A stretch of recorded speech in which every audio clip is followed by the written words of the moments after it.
The River Duddon, a series of sonnets 1820, to the Rev. Dr. Wordsworth. William Wordsworth. The minstrels played their Christmas tune tonight beneath my cottage eaves, while, smitten by a lofty moon, the encircling laurels, thick with leaves, gave back a rich and dazzling sheen, that overpowered their natural green.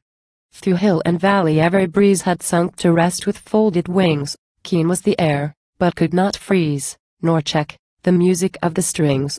So stout and hearty were the band that scraped the chords with strenuous hand. And who but listened? Till was paid respect to every inmate's claim, the greeting given, the music played, in honor of each household name, duly pronounced with lusty call, and in quo. Merry Christmas and quo. Wish to all. O brother, I revere the choice that took thee from thy native hills, and it is given thee to rejoice, though public careful often tiles heaven only witness of the toil, a barren and ungrateful soil. Yet, would that thou, with me and mine, hadst heard this never-failing right, and seen on other faces shine a true revival of the light which nature in these rustic powers, in simple childhood, spread through ours. For pleasure hath not ceased to wait on these expected annual rounds. Whether the rich man's sumptuous gate call forth the unelaborate sounds, or they are offered at the door that guards the lowliest of the poor. How touching, when, at midnight, sweep snow-muffled winds, and all is dark, to hear, and sink again to sleep.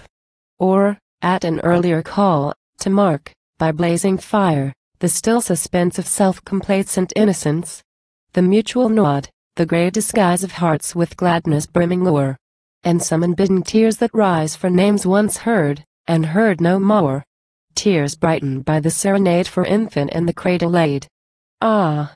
Not for emerald fields alone, with ambient streams more pure and bright than fabled Cytherea's zone glittering before the thunderer's sight, is to my heart of hearts endeared the ground where we were born and reared. Hail, ancient manners! Sure defense, where they survive, of wholesome laws. Remnants of love whose modest sense thus into narrow room withdraws. Hail, usages of pristine mold, and ye that guard them, mountains old.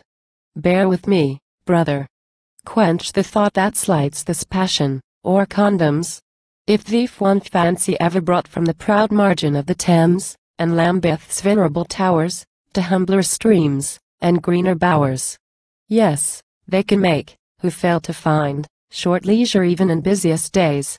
Moments, to cast a look behind, and profit by those kindly rays that through the clouds do sometimes steal, and all the far-off past reveal.